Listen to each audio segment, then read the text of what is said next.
En Romanos capítulo 12, versículo 2, no es el tema de hoy, pero es lo que nos va a dar oportunidad de iniciar este mensaje. Dice la palabra de Dios que en Romanos capítulo 12, versículo 2, que la voluntad de Dios es buena, es agradable y es perfecta. Es decir, lo que Dios decide hacer es bueno, es agradable y es perfecto. Se oye muy bonito, pero la verdad es que cuando lo experimentamos, cuando experimentamos la voluntad de Dios, cuando empezamos a experimentar lo que Dios quiere hacer, entonces entra ahí una incertidumbre en nuestro corazón si lo que Dios quiere en verdad es bueno, es agradable y es perfecto. Porque no todo lo que pasa nos es grato a nosotros. No todo lo que sucede es bueno para nosotros. Pensamos, creemos, en nuestro parecer pensamos que no es bueno. Perder el trabajo, que un familiar se enferme, no tener dinero, algún golpe emocional, alguna situación dolorosa, alguna pérdida. Hay algo que pasa en nuestras vidas y que cuando pasa, en el momento en que está pasando, no entendemos que es bueno, que es agradable y que es perfecto. No lo entendemos. Perder a un familiar no es algo que digas, ay, sí, qué bueno. Qué bueno que ya lo perdí, ay, qué bueno que ya se fue. No es bueno, no es algo que te haga sentir bien. Quedarte sin trabajo, siendo el sustento de tu familia, siendo la mantención de tu familia, el ingreso de tu casa, quizás el único, y que te quedes sin eso, caray, ¿eso qué te puede tener de agradable? Si tus hijos te piden de comer, si tu familia necesita comer, necesita alimento, sustento, ¿qué puede tener eso de agradable? Ok, de ahí la importancia de lo que dice precisamente Romanos 12.2, porque solamente le cité una parte de Romanos 12.2. Romanos 12.2 dice que necesitamos ser transformados en nuestro entendimiento. Tenemos que ser renovados por medio de la transformación de nuestro entendimiento, dice Pablo, para que podamos, entonces ahora sí, para que podamos comprobar la buena voluntad de Dios, agradable y perfecta. Es decir, mientras nuestro entendimiento, mientras nuestro pensamiento no sea transformado, no tengamos un cambio en nuestro parecer y en nuestro pensar, lo que nos suceda no va a ser grato, no va a ser bueno y no va a ser perfecto para nuestra vida. Vamos a considerar que Dios se equivocó. Vamos a decir, no, aquí sí Dios se equivocó. ¿Por qué se llevó a él y no se llevó a este? Este era bueno, este era malo. Alguna vez alguien me dijo, ¿por qué Dios se lleva a la gente buena y no se lleva a la gente mala? Digo, si fuera así como tú dices, o sea, yo le decía a este muchacho, si fuera así como tú dices, que Dios se lleva a la gente buena y no a la gente mala, si fuera así, deberíamos de pensar que Dios le está dando oportunidad a la gente mala para arrepentirse. La gente buena ya está lista y se puede ir en paz. La gente mala no. La gente mala necesita una oportunidad para enderezar sus pasos. Si fuera así como nosotros pensamos, Dios lleva a la gente buena y deja a la gente mala. Si fuera así. Pero no vamos a poder comprobar la buena voluntad de Dios si no conocemos a Dios, si no podemos acercarnos a Dios, si no venimos a Él y lo conocemos a Él. Necesitamos transformar nuestra manera de pensar. Hemos sido enseñados, hemos sido moldeados, hemos sido formados en base a un mundo donde Dios no forma parte de sus planes. Hemos sido enseñados y formados en base a un mundo donde Dios no forma parte importante del diseño en el que ellos han estructurado las sociedades, y han estructurado sus políticas, y han estructurado sus economías. Dios no aparece en escena. Dios no está ahí en el cuadro de la foto donde diga Dios, aquí estoy, yo formé parte de este plan. Y las sociedades han hecho formas y modos para que vivamos y hagamos las cosas como ellos creen o como aparentemente parece ser lo mejor. Pero a lo largo de los siglos y a lo largo de los tiempos, podemos darnos cuenta que lo que las sociedades han establecido como bueno no necesariamente es lo mejor para el ser humano. Hoy vemos países que están en crisis, países que están en situaciones económicas terribles, sociedades que están convulsionándose, países que se están levantando, sociedades que se están levantando en protesta contra los políticos y contra los gobiernos y contra las economías del mundo, porque Dios han sacado a Dios de sus planes. Y hoy las sociedades tienen un conflicto completamente muy grande.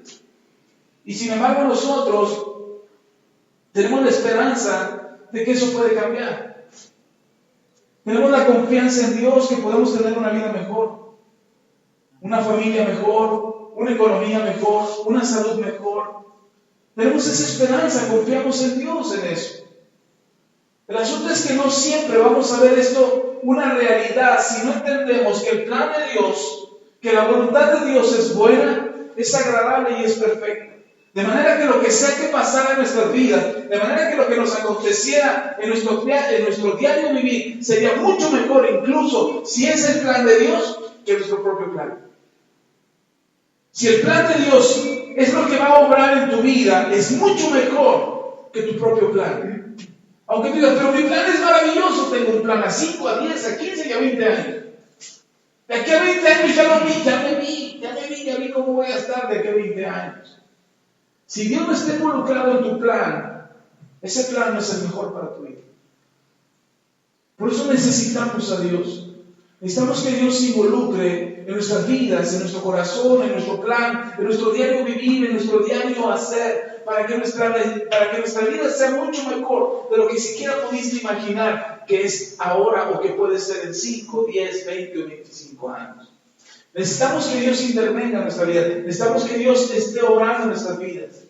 Necesitamos que Dios haga su parte en nuestras vidas y que podamos ver nosotros el resultado de la buena voluntad de Dios, agradable y perfecta.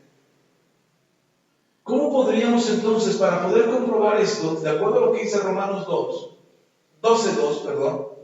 de acuerdo a lo que dice Romanos 12:2, ¿qué necesitamos hacer? ¿Qué necesitamos hacer? De acuerdo a lo que dice Romanos 12:2, se lo cité hace un momento, pero a lo mejor usted no lo ha leído. Si lo tiene, cambiar nuestra manera de pensar, renovarnos. ¿Alguna vez has renovado guardarropa? ¿O has renovado tus zapatos? ¿Alguna vez has llevado unos zapatos viejos a renovar? Y cuando te los devuelven, dices, sí quedaron como nuevos. Pero no son nuevos. Solamente los renovaste. Quizás tu guardarropa le hiciste algunos arreglos, subiste bastillas, agregaste centímetros a la cintura. Pero algo hiciste para renovar tu guardarropa. No es que trajiste algo nuevo, es que lo que ya estaba lo hiciste nuevo. Y me parece interesante porque la Biblia nos enseña, hace poco les enseñaba, que teníamos que cambiar nuestro corazón. Hace 8 días precisamente les enseñaba que teníamos que tener un corazón nuevo para que nuestra vida no estuviera llena de remiendos o de parches. Pero a mí me parece interesante que el apóstol Pablo hable de renovar nuestro entendimiento, de hacerlo nuevo, pero tiene que hacerse nuevo de una forma, dice Pablo. La forma en que renovamos nuestras vidas, en que renovamos nuestro corazón, en que renovamos nuestra existencia, es a través de una transformación. Y hace unos días atrás veía un documental donde estaba el proceso de transformación, porque me interesaba saber acerca de la transformación. Nosotros no estamos evolucionando como Darwin alguna vez dijo que las especies evolucionaron y por eso hoy tenemos las especies que tenemos. Nosotros no estamos evolucionando. Bueno, yo sigo teniendo 5 dedos en cada mano y 5 en cada pie, entonces no me ha salido uno más. Entonces no estamos evolucionando. Tampoco me han salido escamas. A lo mejor sí, algunas, pero no como el pescado. Pero veía este documental y veía la transformación de la mariposa. Y me pareció interesante algo que dijeron. Yo he visto muchos documentales al respecto, he visto muchas veces eso, he oído muchas veces al respecto, pero una frase que me pareció interesante es que la transformación que sufre la mariposa requiere de toda la energía de la mariposa. Es decir, en esa transformación por la que está cambiando de una oruga a una mariposa, requiere toda la energía, por eso se envuelve en un capullo, porque la energía se concentra dentro del capullo, para que, dicen algunos científicos, que en algunas especies de mariposas, los capullos emiten cierto calor hacia afuera para repeler a los depredadores. Es una forma de repeler a los depredadores. Ese calorcito, el depredador se acerca, no lo encuentra nada grato, además de su textura, no es nada grata, es como un palo ahí pegado al árbol, como una rama, una extensión de la rama del árbol, y no se ve como un ser vivo. Sin embargo, en algunos depredadores, como algunos insectos que pueden comer ramas de los árboles, irradian calor para que ese depredador se vaya. A eso me pareció interesante. Y requiere toda la energía, pero la frase que me pareció interesante es, o que me hacía pensar acerca de la transformación, es que tiene que morir la oruga para salir la mariposa. No es que la oruga meramente se convierte en mariposa, sino que la estructura ósea de la oruga es transformada y cambiada para convertirse en la mariposa. Entonces deja de ser oruga, no es una oruga con alas. No es que es una oruga que le salieron alas y ahora tiene patitas y antenitas y ahora puede volar. No, deja completamente de ser una oruga, muere la oruga para convertirse en una mariposa. Eso me pareció interesante, porque esa transformación de la oruga en mariposa, es la transformación de la que habla Romanos capítulo 12, versículo 2, donde dejamos de ser nosotros para convertirnos en lo que Dios quiere que seamos. No es solamente que nos salen alas, no es que somos una oruga con alas, no es que nos salen patitas para ver si podemos caminar mejor, no. Somos transformados completamente. Lo que la Biblia habla es de una completa transformación de nuestras vidas. Y mientras no seamos transformados de esa manera, porque la transformación de la que habla Pablo ahí en Romanos 12:2, ese es nuestro entendimiento. Nuestra manera de pensar, nuestra antigua manera de pensar, tiene que morir para poder experimentar esta nueva forma de pensar en Cristo Jesús, que nos va a permitir comprobar la buena voluntad de Dios, agradable y perfecta. Mientras no. El apóstol Pablo decía, todos los días muero a la carne para vivir en el Espíritu. Y yo le preguntaba al Señor en mi oración acerca de este mensaje, yo le preguntaba al Señor, bueno, ¿y cómo es que uno muere? ¿Cómo es que verdaderamente uno muere? Hablando de esa transformación, ¿cómo es que verdaderamente uno muere para encontrar esa transformación? ¿De qué manera tendríamos que morir? ¿O cómo tendríamos que morir a nosotros mismos, a nuestra manera de pensar, a nuestra vieja manera de pensar, para poder comprobar que lo que te está pasando es bueno? Para poder comprobar que lo que te está sucediendo es agradable y que además es perfecto. Es decir, Dios no se está equivocando con lo que te está pasando. Porque uno dice, pero ¿por qué a mí? Y Dios dice, ¿y por qué no? ¿Por qué no a ti? Si yo te quiero transformar, si yo te quiero cambiar, yo te quiero hacer mejor. Y todas las cosas que nos pasan tienen un propósito delante de Dios. Así es que yo le preguntaba al Señor y decía, bueno, ¿cómo entonces tendríamos que morir para no morir en el intento de morir? Es decir, para no fracasar en el intento de morir, para no claudicar en el intento de morir y terminar abatidos, afligidos, derrumbados, destrozados por este intento, ese propósito de querer cambiar. Y el Señor me daba el ejemplo de Pablo, en esta frase que les digo que Pablo dice todos los días, muero a la carne para vivir en el Espíritu. Estas palabras de Pablo tienen un sentido cuando entendemos cómo es que Pablo lo hacía. Pablo todos los días entraba a la presencia de Dios, y en la presencia de Dios es que moría a él mismo. y se encontraba con Dios. Y entonces entendía cómo Dios quería que fuera él. Cuando tú te levantas por la mañana y te miras frente al espejo, al que tú miras es al que has construido, al que tú eres, al que has formado, al que has desarrollado a lo largo de tus años, tus 15, tus 20, tus 30, tus 60 años, en la edad que tú tengas.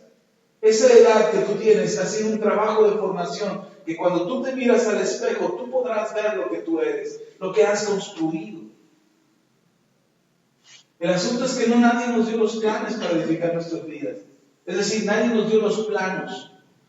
Nadie nos dijo, mira, a los 5 años tienes por lo menos que saber leer, para que a los 6 ya puedas escribir bien. Pero a los 6 apenas nos están enseñando a leer y escribir. A los 7 tienes que relacionarte bien con tus amigos. A los 8 tienes que aprender a ser solidario. A los 9 tienes que conocer las necesidades de los demás y empatizar. Para que a los 12 no te sientas abandonado y en la etapa más cruel de tu adolescencia sepas cómo resolverlo. Para que a los 18 años estés tomando buenas decisiones y no andes viendo a ver qué pasa con tu vida. Nadie nos dijo. Íbamos descubriendo. Cuando íbamos a la escuela no queríamos ir a la escuela. Cuando ya no vamos a la escuela, queremos ir a la escuela. Cuando te dicen, no tengas novio, andamos de novios o de novias. Y cuando ya te casas, ya no quiero saber nada, es ingrato, es un desgraciado. Porque nadie nos enseña. Porque no hemos aprendido. Y a mí me encanta saber, les pongo el ejemplo de Pablo, porque al final de sus días, Pablo dice, he corrido la carrera, he hecho lo que tenía que hacer, viví correctamente, ya estoy listo, cuando el Señor quiera venir por mí, yo puedo partir. Muchas veces nos hace falta tiempo, no Señor, todavía no vengas, no, dame otros días más, no Señor, quiero vivir. Ahí está el rey Ezequías, gracias. El profeta viene y dice, Ezequías, esta enfermedad que tienes es de muerte, te vas a morir, pon en orden tu casa porque vas a morir. Y Ezequías se pone a orar, no Dios, mira, que ayúdame. Y Dios vuelve el profeta y dice, Dios te da 15 años más de gracia.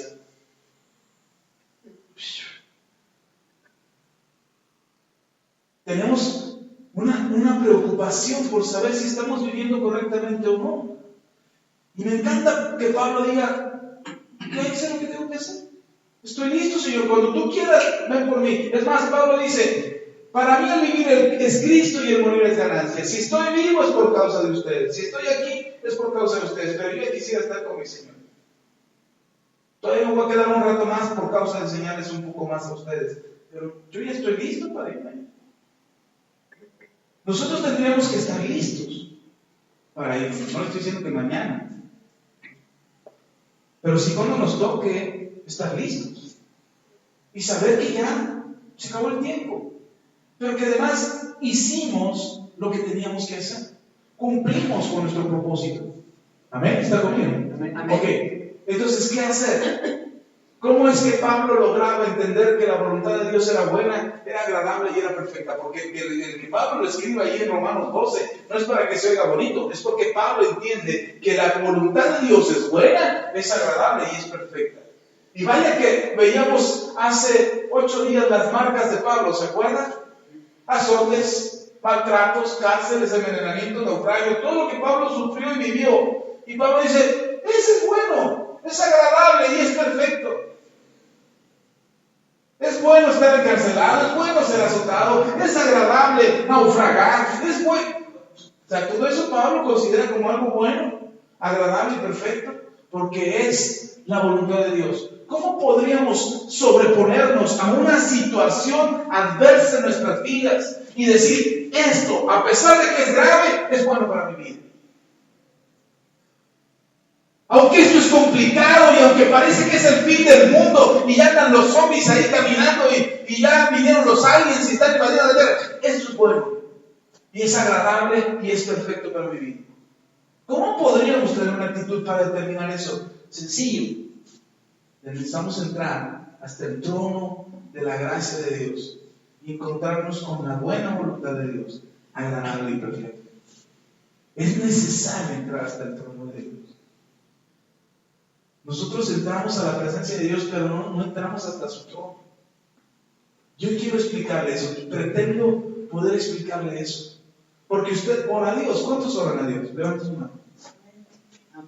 Qué bueno, baje su mano. ¿Cuántos confían que Dios responde esa oración que ustedes hicieron? Amén. Si no, ¿para qué oramos, verdad? Sí.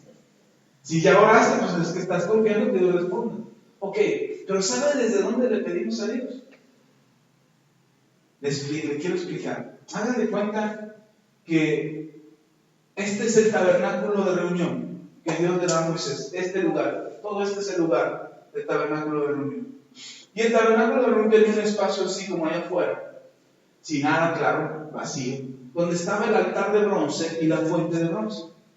Ahí estaban los sacerdotes y el pueblo de Israel solamente podía entrar hasta ahí, hasta el altar de bronce.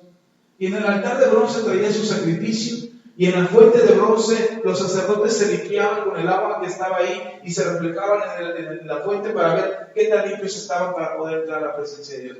Pero en el patio, hasta ahí en el patio, ahí entraban, solamente hasta ahí entraba el pueblo de Dios. Los sacerdotes entraban hasta el lugar santo. ¿Te das cuenta que este es el lugar santo? Ustedes ya están en el lugar santo. Bendito sea el Señor. Pero el lugar santísimo era un lugar exclusivo, donde la presencia de Dios se manifestaba para tocar la vida del sacerdote y para dar instrucciones al pueblo a través del sacerdote que entraba al lugar santísimo. Amén. Amén. Amén. Pero ahí no entraba cualquiera. Estaba prohibido entrar. Solamente el que le estaba invitado a entrar y que además se había preparado a lo largo de un año podía entrar al lugar santísimo. Y entraban amarrados con una cuerda a la cintura y con una campanita en los pies y en la túnica, y entraban de rodillas, se metían a este lugar santísimo y ellos se metían. Mientras la campana se oía, significa que estaba vivo el sacerdote. Si la campana dejaba de sonar, si la campanita dejaba de sonar, los que estaban afuera de la cuerda que traía amarrada a la cintura le jalaban a la cuerda. Si el que estaba dentro respondía, dice, ahora no jalen, que descubrirán. Si respondía el que estaba dentro, jalaba, significa que el que estaba dentro todavía estaba vivo. Pero si el que estaba dentro no respondía al jalón, porque no se oía la campana, porque probablemente estuviera de rodillas, adorando al Señor o quieto, y la campana no iba a sonar. Pero entonces por eso le jalaban, a ver si todavía estaba vivo. Si no estaba vivo, solamente jalaban la cuerda y lo sacaban muerto del lugar santísimo. Pero no podía entrar cualquiera. No cualquiera podía entrar al lugar santísimo, solamente aquellos que habían sido llamados a entrar al lugar santísimo. ¿Y dónde les dije que tenemos que entrar? Ahí. Ay, pastor, ¿y si me muero? ¿Y si no llevo ni campana? Ok, quiero enseñarles algo. Lea conmigo en Hebreos.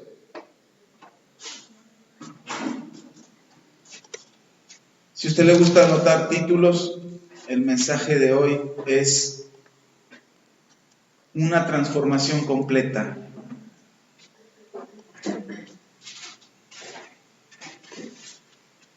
¿Cuál es el título? Una transformación completa. Dice Hebreos capítulo 4, casi al final de su Biblia, Hebreos capítulo 4. Vamos a leer versículos 14, 15 y 16. Hebreos 4, versículos 14, 15 y 16. ¿Ya está ahí? Dígame amén si ya llegó. Amén. Bien, vamos a leer Hebreos 4, 14, 15 y 16. Dice la Escritura: por tanto, teniendo un gran sumo sacerdote que traspasó los cielos, Jesús, el Hijo de Dios, retengamos nuestra profesión. Porque no tenemos un sumo sacerdote que no pueda compadecerse de nuestras debilidades, sino uno que fue tentado en todo según nuestra semejanza, pero sin pecado. Dice el versículo 16: Acerquémonos pues confiadamente al trono de la gracia para alcanzar misericordia y hallar gracia para el oportuno socorro. Volvamos a leer el 16. Acerquémonos pues confiadamente al trono de la gracia para alcanzar misericordia y hallar gracia para el oportuno socorro. Yo les decía que este mundo hoy en día está complicado, las cosas no están fáciles, la situación no está sencilla y estamos enfrentando una situación completamente diferente a lo que vivimos hace años. Y no por ser ave de mal agüero ni portador de malas noticias, pero en varias ocasiones ya les he dicho que esto se va a poner peor. La situación se va a poner peor, en el mundo en general. No es para que nos asustemos y digamos, no, pues ahora en el 2018 cambiamos de gobernante y ahora sí votamos por el bueno. No. En todo el mundo se va a poner peor. La situación se va a poner grave. Sin embargo, otra vez vuelvo al punto. La voluntad de Dios es buena, es agradable y es perfecta. De manera que lo que tenga que pasarnos será bueno para tu vida, bueno para tu familia, bueno para tu casa, bueno para tu salud. Será perfecto porque no había error, no habrá error en ello. Pensar que Dios se equivocó, estamos pensando en un Dios limitado, en un Dios que tiene la capacidad de error, pero Dios no tiene error en Él, no hay falla, Él es perfecto. Y por tanto su voluntad es perfecta. Nosotros sí nos equivocamos. Nosotros sí cometemos errores frecuentemente. Ahora, no se lastime y no se flagele y no se castigue a sí mismo por los errores que comete. Corríjalo, se enderece el barco y siga adelante. Pero podemos equivocar menos errores si aceptamos la voluntad de Dios, si está conmigo. Amén. ¿Por qué vamos a cometer menos errores si aceptamos la voluntad de Dios? Porque la voluntad de Dios es buena, es agradable y es perfecta. Entonces, si yo acepto la voluntad de Dios sobre mi vida, los errores en mi vida van a ser menos. Pero la voluntad de Dios no está anunciándose en las noticias de la mañana, en televisión ni en el periódico matutino. La voluntad de Dios no está anunciándose a los cuatro vientos. La voluntad de Dios está secreta y escondida para los que la quieren conocer. Ay, ¿por qué Dios no mejor anuncia cuál es su voluntad? Porque la ha anunciado siempre. Todo el tiempo Dios ha anunciado su voluntad y ha dicho cuál es su voluntad. El ser humano no ha querido acercarse a la voluntad de Dios y hemos vivido alejados de la voluntad de Dios. Sin embargo, Dios tiene su voluntad reservada para aquellos que la quieren conocer. Y es bueno para nosotros conocer la voluntad de Dios. Y la forma de conocer la voluntad de Dios es entrar a su presencia, entrar a la presencia de Dios, al trono de Dios y saber cuál es su voluntad. Yo quiero explicarle esto. Dice la Escritura, vamos a traducir estos versos que acabamos de leer. Dice Hebreos capítulo 4 versículos 14, 15 y 16. Dice la Escritura, Jesús, es el mismo texto que leímos, solamente que le voy a leer otra versión. Dice, Jesús es el Hijo de Dios y es nuestro gran jefe de sacerdotes, que ha subido al cielo, por eso debemos seguir confiando en Él. ¿Qué hizo Jesús? De acuerdo a lo que dice Hebreos 4:14, que Él es el sumo sacerdote. Me gusta cómo lo dice aquí, el jefe de los sacerdotes, el mero de los sacerdotes. Nadie tiene mejor acceso al lugar santísimo que Él. Y dice que Él no solamente es el sumo sacerdote, sino que atravesó todo aquello que impedía entrar al lugar santísimo, a la misma presencia de Dios, todo aquello que estorbaba, Él lo atravesó. Él rompió el velo que detenía o que impedía el paso. Él lo rompió y permitió o hizo un acceso libre hasta el trono de Dios, hasta el cielo. Dice, traspasó los cielos, atravesó los cielos. Él hizo el camino por el cual nosotros deberíamos de seguir. La forma de llegar al Padre, el Señor Jesús nos estableció el camino para llegar a Él. Lo dijo de esta manera. En Juan capítulo 14, me parece, si no me equivoco, está ahí. El Señor Jesús dijo, yo soy el camino, la verdad y la vida. Y nadie viene al Padre si no es a través de mí.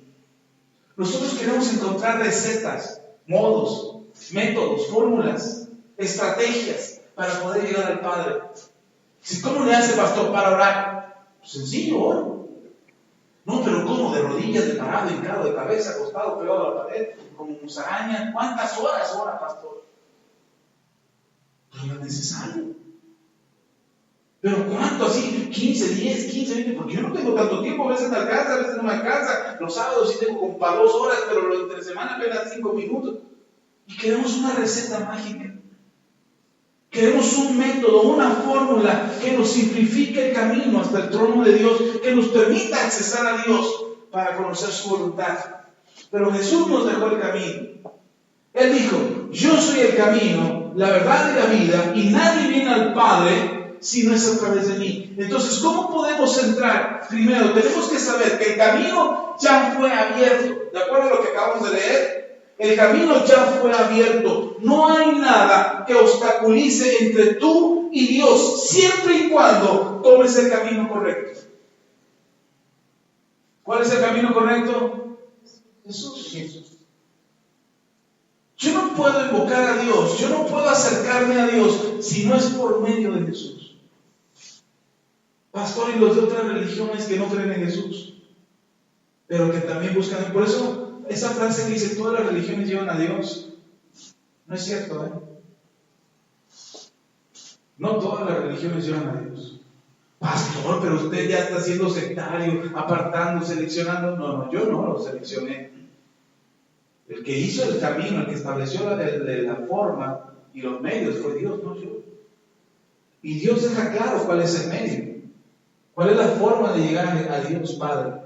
¿Cuál es la forma? Solo Jesús. No hay otro camino. No hay otra manera de llegar a Dios. Solo Jesús es el camino. Y lo dice la Biblia. Ahora, si Él es el camino, y ya lo que les acabo de explicar, Él ya abrió la senda, en la forma de llegar, Él ya lo estableció. ¿Cómo llegar? ¿Qué hacemos? Veamos el siguiente versículo. Entonces, ¿ya quién abrió el camino? Y no solamente abrió el camino, traspasó los cielos, nos dio acceso a Dios, sino que Él mismo se estableció como el camino. Esto es importante porque no significa que es una brecha que Él abrió y que después se cerró. No, es una brecha que Él abrió, es un camino que Él abrió y que quedó permanentemente abierto. Entonces, el camino al Padre está permanentemente abierto, pero la única forma de llegar es a través de Jesús. Ok, siguiente versículo, le leo esta versión.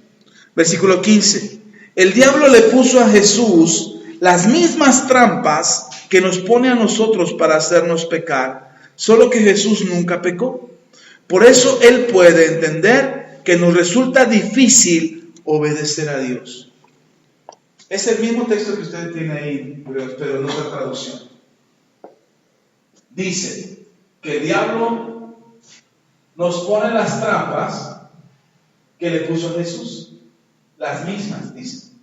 Y esto debe ser importante para usted porque pensamos que el diablo es muy ingenioso, muy creativo, que siempre anda innovando cosas para hacernos caer. Pero la Biblia dice que no, que usa los mismos métodos. Usa las mismas formas, las mismas estrategias para hacernos pecar, para hacernos caer delante de Dios. Solamente cambia de acuerdo a la persona. Porque si a ti no te gusta, no sé, a lo mejor no te gustan los plátanos, la fruta de plátano no te gusta, no te va a traer plátanos para pecar. Pero ¿qué tal que si te gustan las uvas o las fresas? Te va a traer eso para que tú peques, que caigas. ¿Sí? ¿Me explico? No atrapas a un león, o un león no es atrapado con un manojo de lechuga. Tienes que ponerle algo que le sea atractivo al león para que el león caiga. Pero es la misma estrategia. Juan lo describe así: los deseos de los ojos, los deseos de la carne y la vanagloria de la vida. Son las mismas tentaciones que pusieron a Jesús.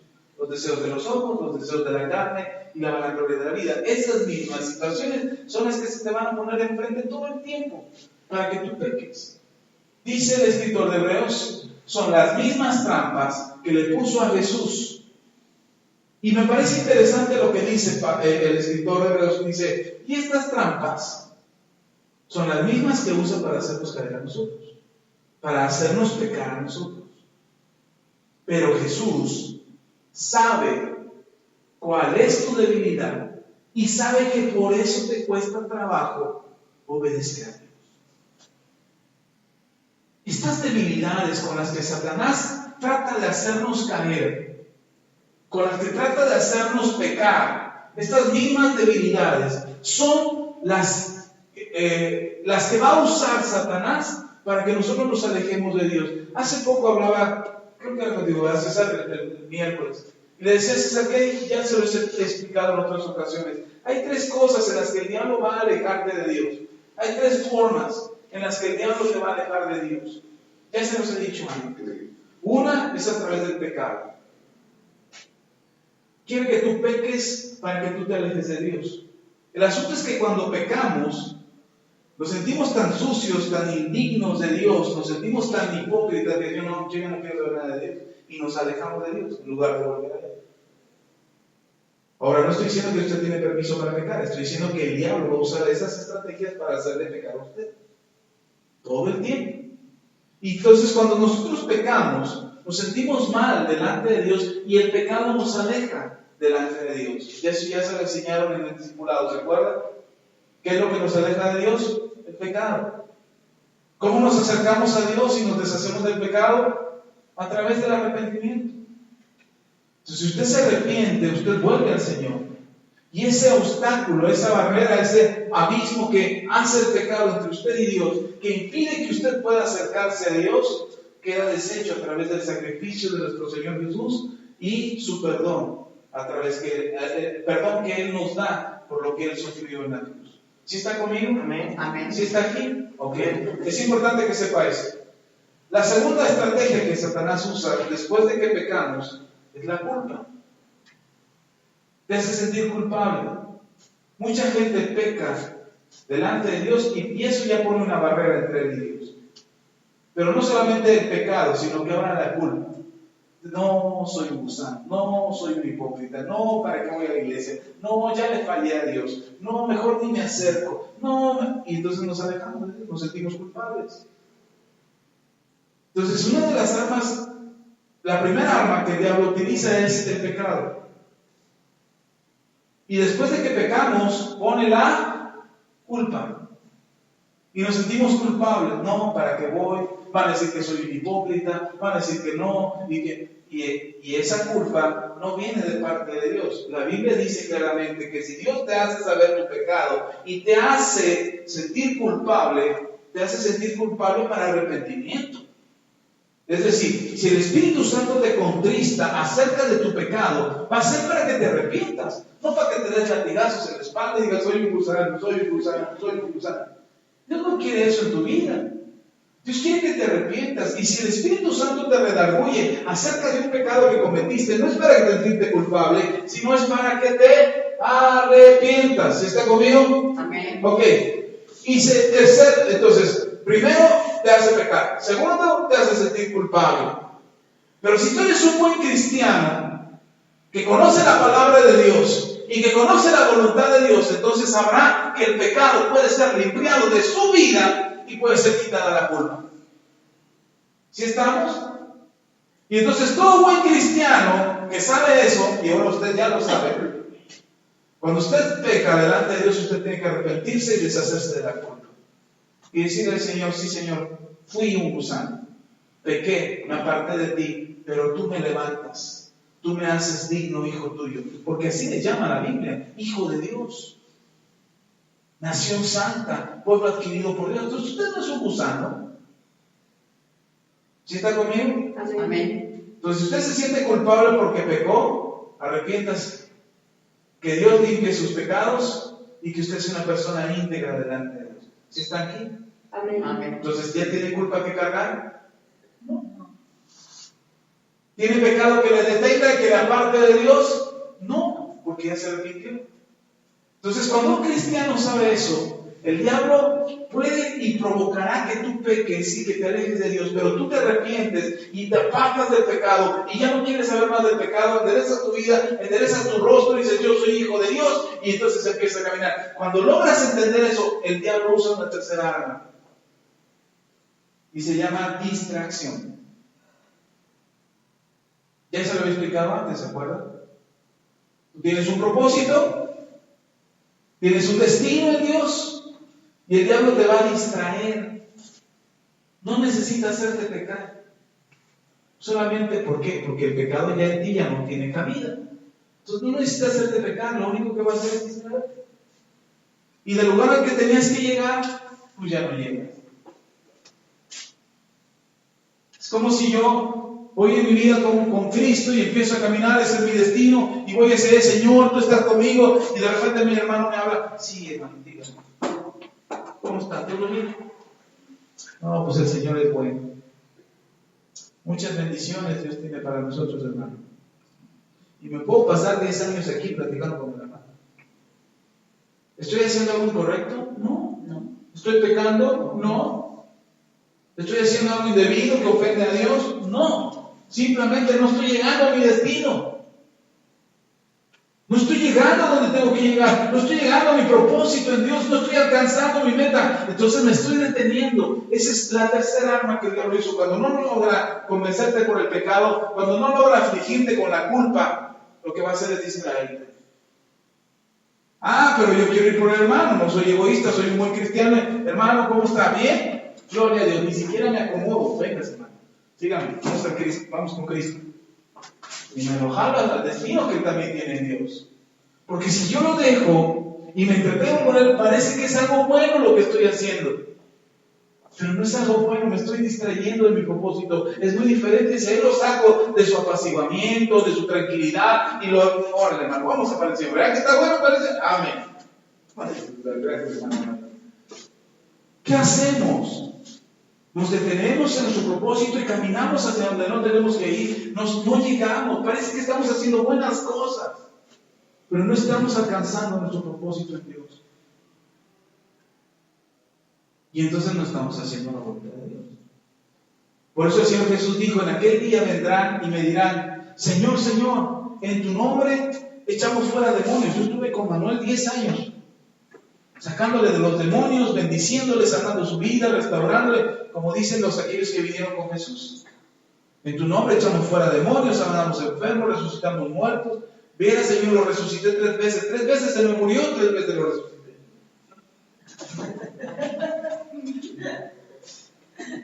Y el Señor dirá, apartados de mí, hacedores de maldad, nunca los conocí. ¿Por qué? Porque no estaba haciendo la voluntad de Dios. De ahí la importancia de hacer la voluntad de Dios, de conocerla y hacerla. Y entonces caminarás a tu destino, caminarás a tu propósito, haciendo lo que Dios te pidió que hicieras. No lo que tú creíste que era bueno hacer.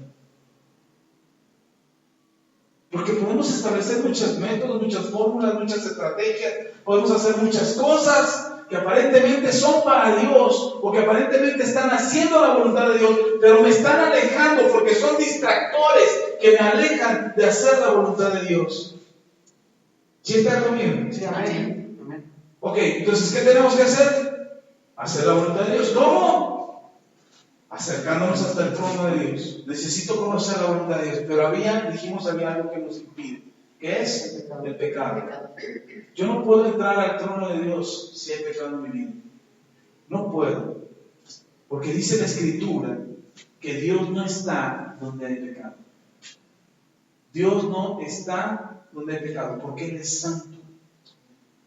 Y si algún atrevido pecador se mete hasta la presencia de Dios, suponiendo que así fuera, suponiendo que lograra suceder, pero no pasa, nunca pasa. Que Dios estuviera distraído y el pecador viene y se le pega a Dios, Señor, sálvame, sálvame. Aquí se le pega. El pecador cae muerto por causa de su pecado. ¿Se acuerda del sacerdote que entraba hasta el lugar santísimo y que iba amarrado de su cordón? Lo mismo pasa hoy. No podemos entrar hasta la presencia de Dios estando en pecado. Pastor, entonces alguien que está en pecado y ora a Dios y está orando a Dios, yo he aprendido todos estos años que Dios guarda su distancia de esa persona y no permite que esa persona entre a su presencia, porque el que está en peligro es la persona, no él, no Dios. Entonces necesitamos arrepentirnos de nuestro pecado para poder entrar hasta la presencia de Dios. ¿Sí está conmigo? Amén. Entonces, si nosotros no nos arrepentimos, esa es la única oración que Dios escucha de un pecador. Cuando alguien está en pecado, dice, es que yo oré y Dios me escuchó. No, quizá Dios tuvo misericordia de los que estaban alrededor de ti por causa de tu pecado. De los que están alrededor de ti, ni siquiera de ti. Y Dios tuvo misericordia y respondió una oración de alguien más o a la necesidad de alguien más. Pero Dios no responde a la oración de un pecador. ¿Sí está conmigo? Amén. Eso es importante. Dios no escucha la oración de un pecador. La única oración de un pecador que Dios escucha es la de arrepentimiento. Es decir, si yo estoy en pecado y digo, Señor, trae un milagro, y yo estoy en pecado, no pasa el milagro. Si el milagro llega a pasar es porque quizás alguien más está orando. O porque la persona que va a recibir el milagro tiene mucha fe y desata la fe y el milagro sucede. Pero si yo estoy en pecado, Dios no escucha mi oración. Porque sería como que Dios estaría contradiciéndose a sí mismo. Entonces necesitamos ser libres del pecado. Y por eso la única oración que Dios escucha de un pecador es la del arrepentimiento. Y cuando nos arrepentimos, ahora sí, tenemos acceso hasta el trono de Dios. ¿Por qué tenemos acceso hasta el trono de Dios? Primero dijimos, porque Jesús ya abrió ese camino. Él es el camino. Segundo, Jesús conoce nuestra debilidad y sabe que por causa de esa debilidad no obedecemos a Dios. Entonces, si yo no obedezco a Dios por causa de esa debilidad con la que el diablo tan fácilmente me engaña y me hace pecar y alejarme de Dios, ¿cómo es que puedo yo accesar a Dios si estoy en pecado? Él es precisamente el que nos cubre a nosotros para que podamos accesar al trono de Dios. Y por eso Él es el camino. Por eso no hay otra forma, no hay otra manera de poder accesar a Dios, solamente Jesús. Y entonces Jesús, que conoce tu debilidad y mi debilidad, Él dice, yo sé cuál es tu debilidad, yo sé por qué no te gusta obedecer a Dios, yo sé por qué no haces la voluntad de Dios y no aceptas la voluntad de Dios por causa de tu debilidad. Entonces yo te voy a transformar a ti, para que tú puedas tener acceso hasta el trono de Dios. Veamos el siguiente versículo, el 15. Jesús sabe cuál es mi debilidad, ¿cierto? Y entonces, como sabe cuál es mi debilidad, Él se ríe de que yo soy bien débil. ¿Sí se ríe? No, lea conmigo. Versículo 16, le voy a leer esta versión. Dice, así que, cuando tengamos alguna necesidad, acerquémonos con confianza al trono de Dios. Él, refiriéndose a Jesús, Él nos ayudará porque es bueno y nos ama. Dice su versión, acerquémonos pues confiadamente al trono de la gracia para alcanzar misericordia y hallar gracia para el oportuno socorro. Es decir, Dios sabe que tenemos necesidad de Dios, de Él, que tenemos necesidad de Él. ¿Y qué es mejor para nosotros? Su voluntad que nuestra voluntad. Eso Dios lo sabe.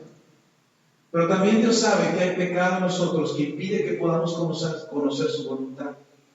No sabemos cuál es su voluntad. Pero no la vamos a conocer nunca lejos de Dios. Nunca vamos a conocer la voluntad de Dios lejos de Él. Es como si mamá fuera a salir de casa, se quedan los hijos en casa y le dice a los hijos, hijos, ahí les encargo. Y la mamá se va. Solamente dijo, ahí les encargo. Pero en el pizarrón, mamá dejó una lista de cosas que los hijos tenían que hacer. ¿Sí está conmigo? Amén. Amén. Y entonces ahí dice, lavar los trastes, tender sus camas, recoger su ropa, echen la lavadora, ahí en el refrigerador hay de comer, calienten la comida en el microondas, tantos minutos para que deja todas las instrucciones de mamá en una lista del refrigerador y mamá se va. Entonces los hijos le dan las 10 de la mañana, las 11 de la mañana, están viendo la televisión, jugando juegos de video, las 12 del día, y sigue igual, las 2 de la tarde, y ya se preocupan, y mamá, ¿dónde está? Le hablan por teléfono, mamá nunca contesta, porque apagó el celular, estaba ocupada, apagó el celular. 4 de la tarde y los hijos preocupados. Ahí andan buscando en la cocina a ver que se encuentran unas galletas rancias, un cereal con hormiguitas ya, gratinadas por el azúcar del cereal. Y ahí están y comen eso, y unos plátanos todos negros ahí, se los comen, y eso es lo que comen. Llega mamá a las 8 de la noche. Mamá, nos estamos muriendo de hambre. La casa un tiradero. ¿Por qué no recogieron? Pues es que no nos dijiste. Sí. Cuando yo salí les dije, ahí les encargo. Pero ustedes no me vieron. Y como no me vieron, solamente vieron ahí les encargo. Y en la lista estaban todas las instrucciones. Pero es que tenemos hambre. En el refrigerador está la comida. Ay, es que no nos dimos cuenta. No, porque no supieron verme a mí. Por eso últimamente cuando les hablamos a nuestros hijos y están haciendo algo, hey, ¿me entendiste? Sí. ¿Seguro? Sí. ¿Te quedó claro? Sí. Para asegurarnos de que están recibiendo la instrucción que les estamos dando. Porque si yo supongo que me oyeron, entre que me medio oyen, y entre que medio entienden lo que oyen, y entre lo que están distraídos, no se quedan con nada. Y lo mismo nos pasa a nosotros hoy en día. Queremos que Dios nos hable, pero no ponemos atención a Dios. No sabemos escucharlo. No sabemos entrar a su presencia. Y me encanta cómo lo dice este versículo. Se lo voy a volver a leer. Póngame atención aquí. En esta versión, es el mismo versículo, pero quiero que oiga esta versión. Dice, así que, cuando tengamos alguna necesidad, acerquémonos con confianza al trono de Dios. ¿Por qué será que hay que acercarse al trono de Dios cuando tienes una necesidad? Si tenemos confianza en Dios, ¿por qué tenemos que acercarnos al trono de Dios? Para obedecer, sí. Sí, para solicitar. Tengo una necesidad. Para obedecerle, por supuesto. ¿Pero qué voy a obedecer? Para conocer su voluntad. ¿Por qué tengo que hacer? Si tienes una necesidad, acércate al trono de Dios. ¿Por qué? Porque ahí vas a conocer su voluntad respecto a tu necesidad. Amén. Nosotros queremos, Señor, suple mi necesidad. Y Dios dice, sí, pero no sabes cómo lo voy a hacer. No sabes cómo yo quiero intervenir en tu vida. No sabes de qué manera voy a obrar, a quién voy a poner cerca de ti, a quién tengo que alejar de ti para que mi voluntad se haga en tu vida. Necesitamos acercarnos al trono de Dios y saber que su voluntad es buena, es agradable y es perfecta. Dice el Señor, dice la Escritura, aquí en Hebreos, en esta versión que leímos, si tienes una necesidad, acércate al trono de Dios. Me encanta más esto porque cuando nosotros entramos al trono de Dios, en lugar de escuchar a Dios, entramos con nuestra lista de peticiones. Y entonces, Señor, mira, tengo esta necesidad de esto, y de esto también, y por si se me olvidaba también de esto. Terminamos de orar, gracias en el nombre de Jesús, amén. Y te levantas y te vas. Y Dios dice, hey, tengo las instrucciones.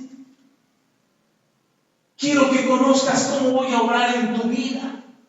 Quiero que sepas de qué manera voy a hacer mi voluntad en ti para que esta necesidad que tú tienes se supla, quede cubierta. Pero nosotros decimos, no, es que no puedo hacer eso. Ay, luego te venga. Y otros somos más abusados. Porque si el Señor ya sabes cuál es mi necesidad, ahí te encargo. Y dice, sí, yo ya sé cuál es tu necesidad. Es más, desde antes que nacieras, yo ya sabía cuál iba a ser tu necesidad. Antes de que vinieras a pedirme, yo ya sabía cuál era tu necesidad. Pero también tengo tu solución. También tengo tu respuesta. Por eso el Señor Jesús enseñó: por nada estéis afanosos, antes bien, todas vuestras peticiones sean conocidas delante de Dios. Y en otro texto dice, perdón por lo que eso dijo Pablo, y en otro texto dijo el Señor Jesús: no te afanes por qué habéis de comer, por qué habéis de vestir o dónde habréis de vivir. Primeramente busca el reino de Dios y su justicia, entra a su trono, conoce su justicia, conoce cuál es su voluntad, y todo lo demás vendrá por añadidura. Necesitamos entrar al trono de Dios y escuchar lo que Dios tiene que decirnos. Entrar al trono de Dios no es para venir a llorar solamente. Está bien, entra y llora lo que quiera, pero también escucha lo que Dios tenga que decirte. Porque toda necesidad que tú tienes, Él ya tiene una respuesta a tu necesidad. En Mateo capítulo 6 dice el Señor Jesús: antes de que ustedes oren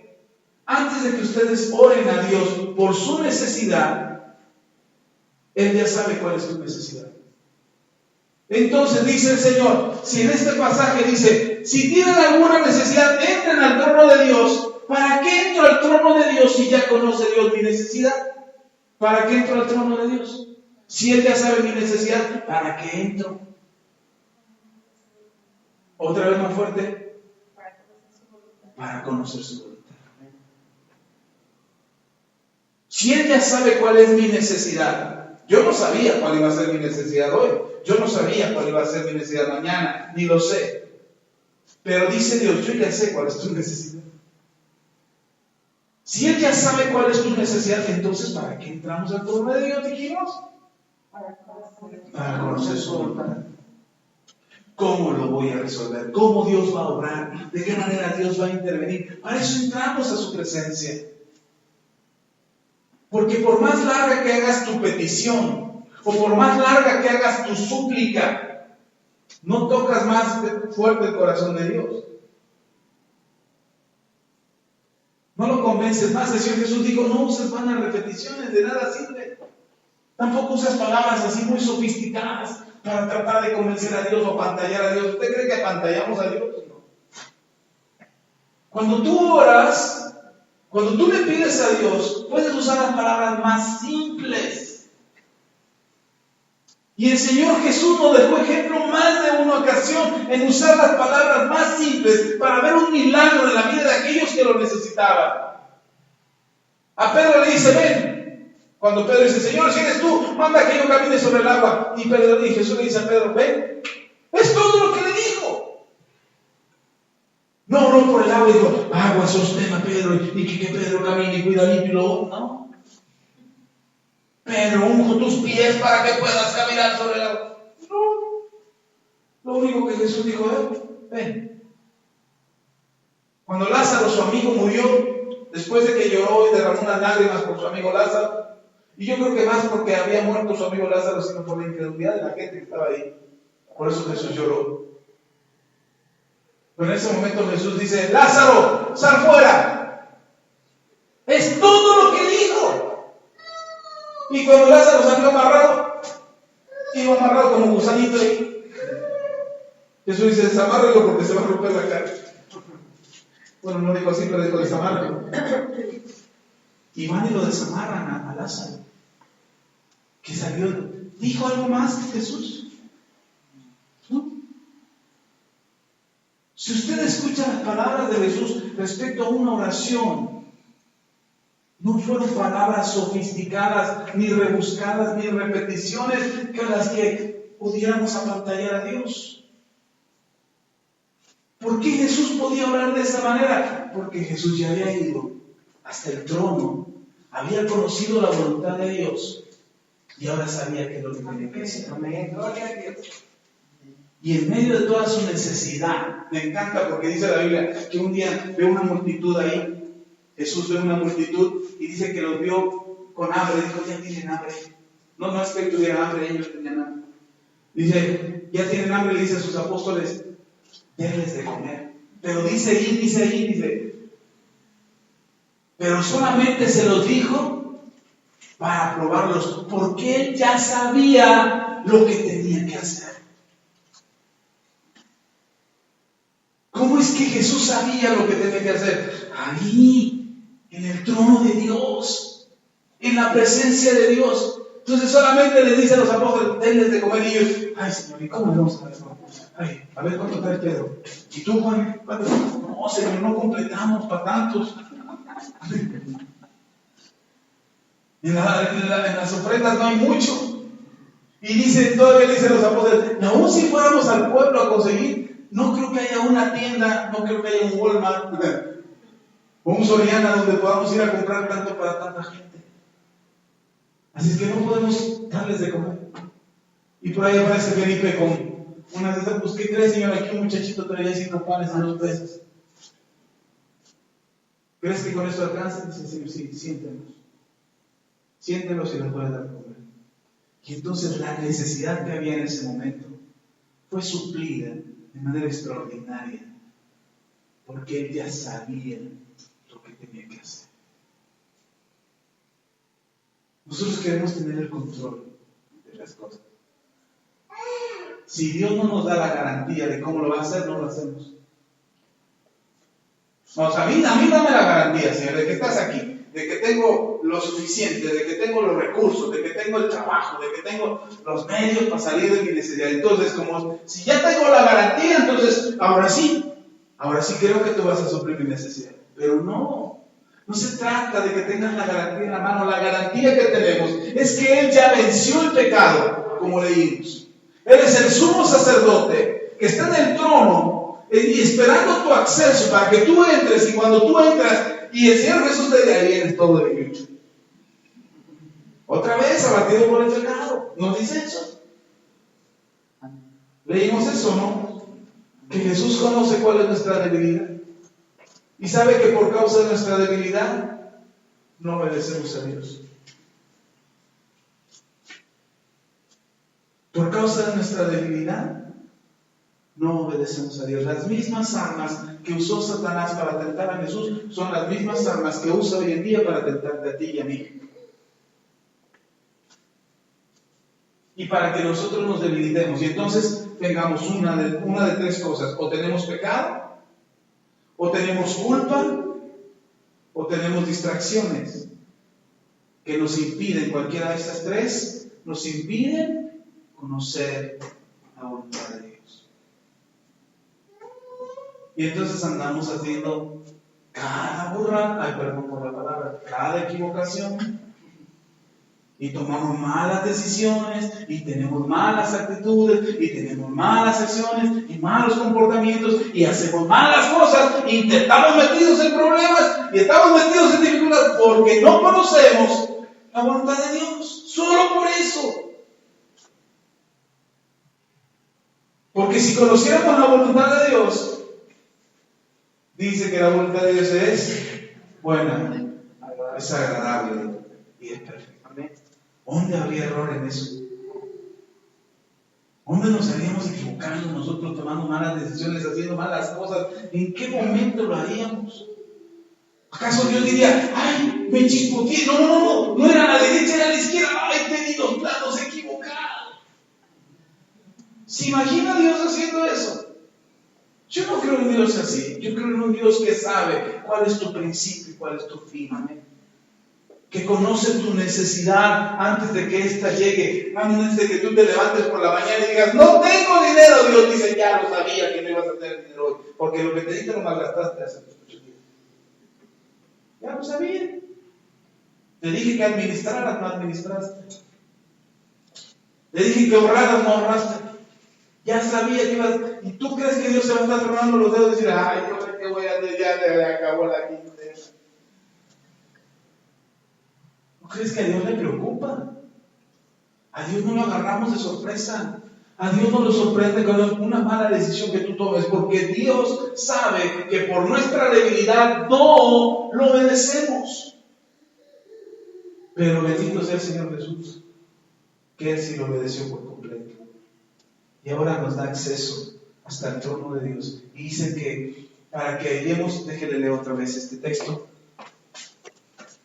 Y vamos a conjugar esta versión con su versión, pero vamos a ver primero. Así que cuando tengamos alguna necesidad, acerquémonos con confianza al trono de Dios. Él nos ayudará, porque es bueno y nos ama, dice esta versión. Pero vamos a ver cómo dice su versión, la que usted tiene ahí en sus manos.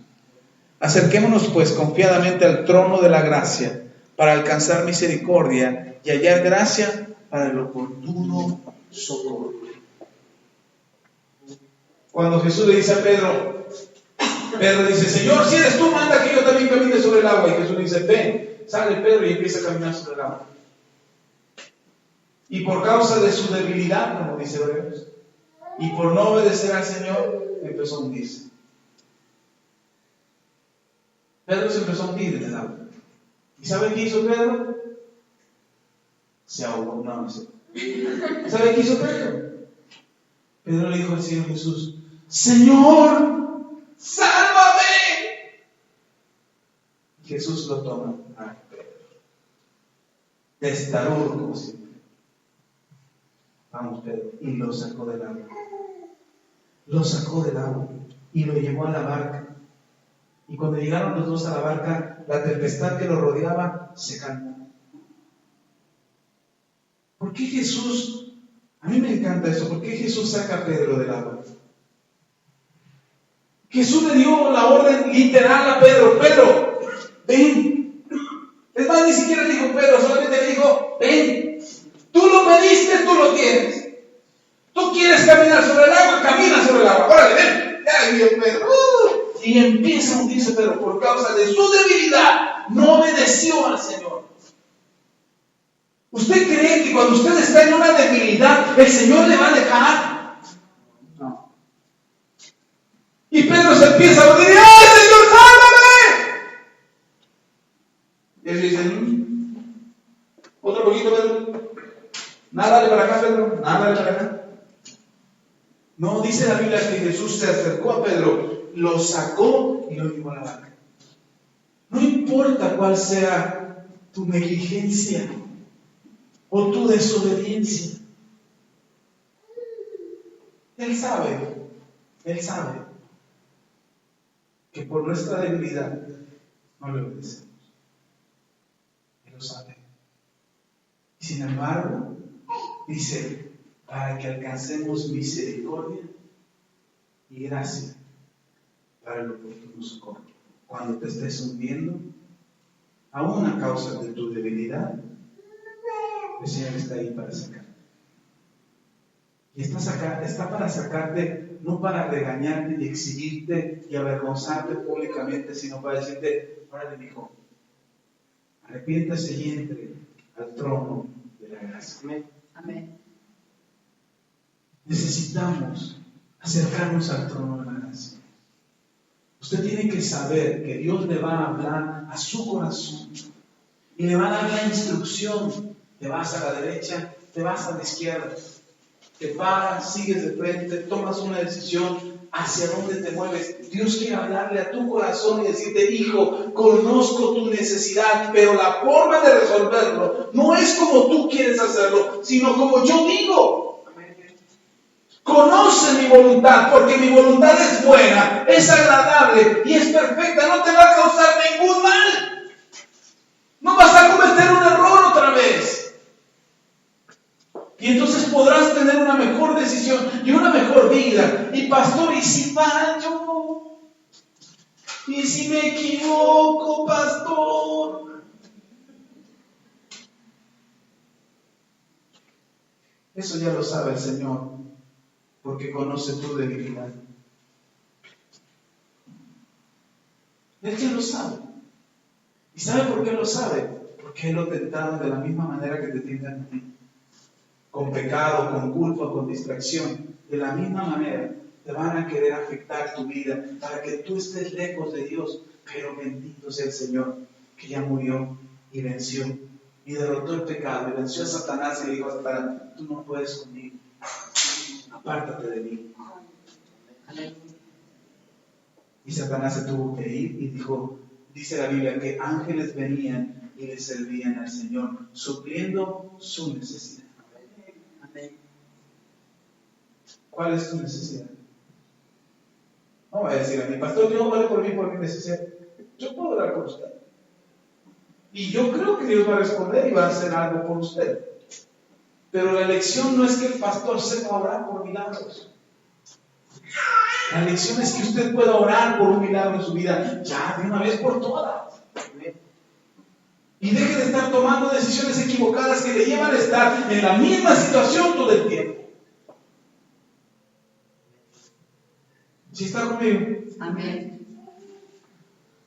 ¿Creemos que Dios puede hacer algo? Amén. Yo sí creo que Dios puede hacer algo por usted. Pero hoy yo quiero darle una oportunidad a usted. De que usted sepa que tiene capacidad para entrar al trono de Dios. No por usted, no por su mérito, no porque pertenece a Manto Nuevo, a la iglesia Manto Nuevo, los de Manto Nuevo oran y las cosas pasan. No. Porque el que abrió el camino, el que abrió la senda, fue Jesús. El que estableció el modo de hacerlo, fue Jesús. Y el que conoce tu necesidad, ni siquiera es tu pastor. Que conoce tus necesidades, Dios. Y dice, yo sé cuál es tu necesidad. ¿Tú sabes cuál es tu necesidad? Porque a veces uno, mi necesidad es, mire, he escuchado a tanta gente que dice, yo con que tenga salud, pastor. Les dan salud y se mueren de hambre. Oh, yo con que mi familia esté bien, la familia está bien y ellos mueren solos, abandonados. ¿De verdad? A veces no sabemos ni cuál es nuestra necesidad. Porque no es no es lo que tú quisieras tener, es lo que te hace realmente falta. Porque lo que quieres tener a veces son deseos del corazón. Pero les tengo una buena noticia al respecto de los deseos del corazón. Dice la Biblia, deléctate a sí mismo en el Señor y Él concederá las peticiones de tu corazón. Y eso es importante porque si Dios tiene cuidado de tu necesidad, que es tu necesidad básica, quizás, también Dios conoce los deseos de tu corazón. Y también te lo concede. Amén. Amén. ¿O no amén? Sí, ¿Sí, amén? Vamos a orar. Ya se me acabó la cuerda. No, si quiere le predico otra cosa. ¿Sí? Ganas sí tengo. Pero hasta aquí llega el tema. ¿Qué quiere Dios en su vida? ¿Qué está esperando de Dios? No me digan, no vaya. Piense cuál es su necesidad. Póngase de pie, vamos a orar. ¿Dónde tiene que presentar su necesidad? En el trono de Dios. No se quede en el patio. No se quede con las alabanzas. ¡Ay, cantamos alabanzas! Traemos sacrificios de alabanza. No se quede con la alabanza. La alabanza es padrísimo. Va a conectar tu espíritu con el Espíritu de Dios. No te quedes en el lugar santo, donde vas a escuchar la palabra, que es donde están los panes de las proposiciones de la palabra. Tienes que entrar en este lugar santísimo. Pero ya ni siquiera te tienes que amarrar la cuerda a la cintura. No entres con miedo. Señor, ¿será que me quieres oír? Agárrenme macizo allá adentro. Que de allá afuera porque voy a entrar. Si ven que jalo muy duro, córranle y jálenme rápido. No. Dice confiadamente. Entra con confianza. Hay gente que tiene miedo a orar porque siente que Dios lo va a castigar. Tiene miedo a acercarse al trono de Dios porque es que le fallé a Dios y si Dios me presento delante de Dios me va a castigar. No, si Dios quisiera castigarte ya te hubiera castigado en el momento que lo estabas haciendo. En el momento que estabas pecando, si Dios quisiera castigarte en ese momento te cae un rayo. Te extermina. Pero si no te exterminaron en el momento de tu pecado, es porque Dios quiere darte la oportunidad de tu salvación. Amén. Amén. Amén. Puedes cerrar sus ojos. Señor, tú estás aquí. Tú estás en este lugar. Porque este es tu trono. Este es el lugar de tu presencia. Y hoy venimos delante de ti, Señor. reconociendo nuestra debilidad, reconociendo, Señor, nuestra incapacidad para mantenernos íntegros en una sola pieza, en nuestra propia fuerza. Pero hoy venimos por medio de tu Hijo amado Jesucristo, nuestro sumo sacerdote, quien abrió el camino para poder entrar hasta tu presencia por medio de Él, solo por medio de Él. Es que ahora te pedimos perdón, Señor, por nuestro pecado.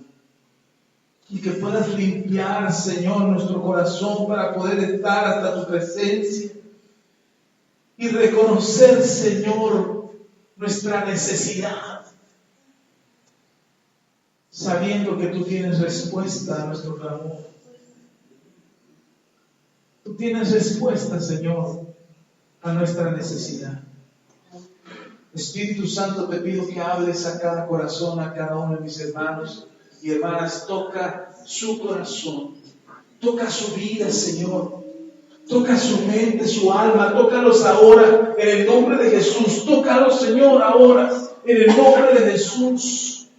Y que ellos puedan experimentar en ti la dirección, la sabiduría, la instrucción de qué es lo que es bueno para ellos. Porque tu voluntad es buena, es agradable y es perfecta. Da claridad a su pensamiento, da claridad a su entendimiento, a sus sentimientos, Señor, sean alineados a tu voluntad. Padre, en el nombre de Cristo Jesús, trae dirección ahora y claridad del pensamiento. Y habla, Señor, a su corazón para que las decisiones que tengan que tomar sean conforme a tu plan, conforme a tu perfecta voluntad, en el nombre de Cristo Jesús. Ilumina nuestro entendimiento, dale claridad a nuestro pensamiento. Que nuestras ideas, nuestros anhelos, los anhelos del corazón sean apegados a ti, en el nombre de Cristo Jesús. Ayúdanos, Señor, ayúdanos en verdad. Hoy lo necesitamos más que nunca. Y danos esa certeza de entrar hasta el lugar santísimo, hasta el trono de tu gracia, para alcanzar misericordia y ayuda en el oportuno socorro, en el oportuno momento, cuando lo necesitamos. Hoy más que nunca, Señor, lo necesitamos. Gracias, Señor. Gracias, Jesús. Gracias, Señor. Y la gloria. Amén.